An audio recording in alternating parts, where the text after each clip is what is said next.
Welcome to the podcast. Today, what we're going to be talking about is a bunch of big updates out of Google. Google's been pushing like crazy. Our friend Logan Kilpatrick over there has been keeping us all well informed on X ever since he switched from OpenAI. And again, we have some exciting news. But we also wanted to talk about some of the big updates they've had a while back that have been talked about a little bit less, but that we think are pretty interesting. So the first one that we want to talk about is Google Lens. Google Lens, which is something that, I don't know, this thing's probably been around for at least 10 years. It's been embedded into Google search for Google Images. You take a picture of something and it can find that item or find that image on the internet. It's really, really useful. Essentially, you can ask it questions about images. So that's what people have been using Google Lens for ages. They just added the ability for you to do that with video, which in my opinion is a huge step forward. Max, would you use this? I guess what's your take on the new video feature? What do you see like the use cases on this being? Yeah, I mean, I haven't really went and took a deep dive into it yet. However, it is something that is on my do list, not to do list, but do list as well.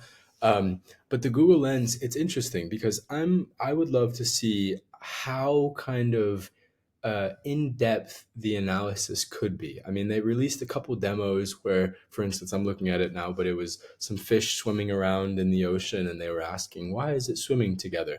If you could, for instance, upload full on podcast videos and you could, for instance, like, I'm an avid listener of the Lex Friedman podcast. And I would love to, if it was able to understand the audio as well as some of the images or videos that were displayed upon there, I would love to kind of have not only listen to it from the Google Lens perspective instead of Google, so I could kind of ask questions and feel like I was engaged in the conversation as well at the time. But I think especially for children, Google has released a series of platforms or a series of kind of these tools where essentially they're trying to help, from what I deem, trying to help people learn and gain intelligence in new and newer ways. And we'll talk about Notebook LLM as well, or Notebook LM, excuse me. But yeah, in terms of use cases, I mean, I've watched some YouTube videos where maybe the guy's talking about something and I have some immediate questions. And instead of going into ChatGPT and either uploading the whole URL or doing something like that, I would love to view it in that local native platform of Google Lens. Other than that, I mean, without being able to view it too much, I can't see too many use cases if I'm being completely honest. And I feel as well that maybe that they're releasing these features and that these tools so that you can come on and start to pay for their pricing plans for Gemini, which also had similar features but not entirely the same thing. So it's really interesting what the differences between Meta, Google, OpenAI, and Claude are doing in kind of showing their feature rollout under this big umbrella of AI. And to be honest, I'm loving just new features and new updates and new tools coming out. So I'm really interested in seeing how it plays out. Yeah, so it's interesting that the first thing you thought was like, oh, like if I was watching a podcast, like get it to do like ask it questions about like what's being said or done in the podcast. It's interesting because for me, I wasn't even thinking about like that type of content.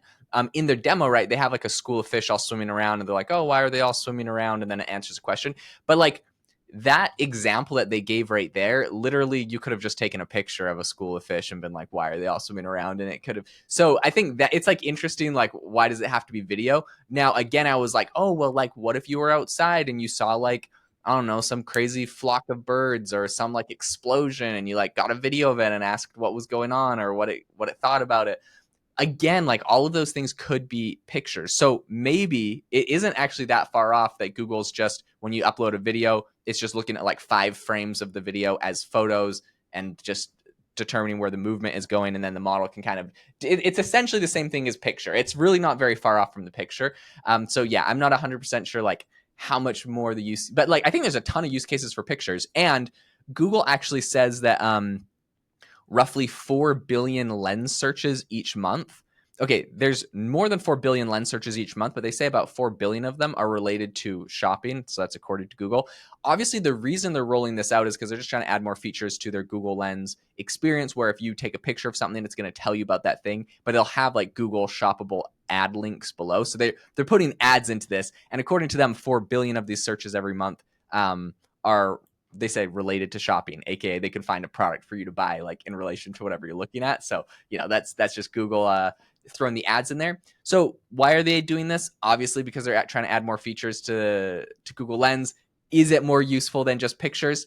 Not 100% sure. I mean, it's cool, but yeah, I'll be curious to see if people can come up with super useful use cases. Now, contrast this to their rollout of their other tool, which is Notebook LM. Max, you've been talking a lot about this. Essentially, it's the ability for you to grab a link or a document, you upload it to Notebook LM. It's like its own whole platform that can do different things for like your notebook. But really, the only thing that I'm hearing people say they're using this for is they have a feature where you upload the link or document and it turns it into like a full podcast. 2 AI people talking about it. It's pretty conversational. Would you use this, Max, to brainwash your children while you're driving them to school in the car if it's the topic you want? You stole my use case right out of my mouth there. So yeah, I remember when I was going into especially elementary school and maybe even pre-kindergarten or whatever, that my father, instead of, so I was really really interested in Eminem, the rapper, back in the day, and I was obsessed with him, and I always wanted to listen to some of his new albums and stuff like that. And my dad was just like, you know what, instead of this, like, let's put on like the radio or put on like one of these little channels or a podcast where they're talking about something slightly related or tied to something educational. And for me, I played around with it. I did a little bit of a live demo, and Jaeden, I'm going to be completely honest. It was a little bit creepy. So at first I saw the video from, shout out to Ali Miller, one of the most followed people in terms of AI. She uploaded The Great Gatsby onto there, and essentially it was having a podcast about The Great Gatsby, and you could kind of see how it was learning and able to kind of interact with the actual content. For me, when I tested it out, it was really creepy, if I'm going to be completely honest. It kind of seems like, I don't want to say a superficial conversation, but as it is two AI avatars chatting amongst themselves about a bit of content that you uploaded, and then they created this superficial podcast within 10 minutes. It doesn't seem like they're going too far in depth. However, you can see that they are absolutely kind of dragging in their Gemini models to kind of make inferences and generate kind of differentiations based on the actual transcript or the actual content that you uploaded. For me, I would love to see them take this further and for it to act as only one-sided podcast or person, to where you could chat with it and actually like ask it questions about your data. And I feel like that would be, or about the data that you uploaded. I feel, to me, that that would be a much better use case, because right now, not only can you not just upload these audio clips as your own podcast because obviously it's copyright, but like, other than just listening to 2 AIs talk about the content that maybe you uploaded and have already talked about with like your teacher, your friend, your colleague, or whatever, I would much rather see a platform where you upload a bit of content and you can have a conversation with one of these AI tools to kind of better help you either validate ideas, better help your understanding of the content that you're given, etc. So I cannot Ooh. see, as it currently stands, I cannot see myself. I don't have any children, so I wouldn't want to brainwash them into any content. What do you think, Jade? Okay, so I really like your concept that you came up there with making this thing more interactive. And probably, I mean, if it becomes popular enough, that might be a direction they push it in. But yeah, it's interesting because there's, on the one hand, you hear 2 AIs talking about a topic, whatever.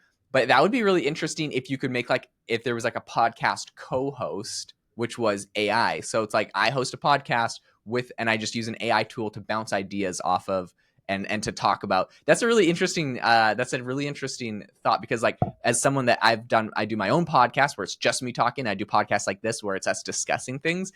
I find I actually get a lot of insights and I think of a lot of new ideas when I'm discussing a topic with a person. Like, more, sometimes I come up with more original ideas than just my own. And because it's like you hear someone else's perspective on something, it triggers a thought on a new idea that you maybe weren't even thinking about. So yeah, I really like that. I think that would be really cool to do, like almost like a podcast co-host. And yes, make it so that you can take that content and upload it as your own, especially if you're like an actual person kind of like engaging and interacting with it. No, I think that'd be fascinating and a lot of value. You would get some new insights and some perspectives about it. You could even do something, you could even go so far as to be like, um, give me like, I want to talk about this topic. These are kind of my viewpoints on it. Give me like a challenging, opposing view. Give me the other side of this debate on this topic, and let's Exactly. like have a podcast about it. Really, just kind of push you. I think that'd be super fascinating, and honestly, a tool that'd probably get people out of echo chambers. So that's always cool. Absolutely. And echo chambers, especially in the world of AI, are becoming an absolute nuisance. The one other feature that, funny enough, as you're talking about getting new ideas from the people when we're chatting, the one thing that I was talking or thinking of when you were just giving that little bit right there is that I would love it if you could add in a prompt to this as well, as in like some context as to why this audio transcript would be valuable. For instance, for like a university student, as you said right there, I have an exam in 2 weeks or whatever. Please like challenge my ideas so that I can better understand the content for my final exam or whatever. Or for instance, we're going on a 10-minute car ride to school or whatever. Please give an interesting discussion where you kind of make inferences or analogies that we wouldn't have thought of or whatever. Think outside the box, because right now it does seem a little bit rudimentary in that it's just kind of talking about what the content is. So the only use case that I can see right now for it is if you are uploading huge, huge pieces of documents or huge, huge pieces of content. And obviously, I mean, especially myself, Gen Z, I don't want to go through 300 pages. I would much rather see like a video or an audio or a podcast talk about it. So I wish that you could give a little bit more context so that it could provide more of a personalized value to you. But at the moment, it's just one of those tools that kind of comes out and is completely different than the other ones, which, as we've said in the previous episodes, I love seeing that. As someone who's a Gen AI enthusiast, who is an AI enthusiast, I love just kind of seeing new features come out there, because the human brain, and I say this very, very often, the human brain with us, it's one of the most powerful weapons in the world. And moreover, we don't entirely always know what we want, but we for sure know what we don't want. So when these tools come out,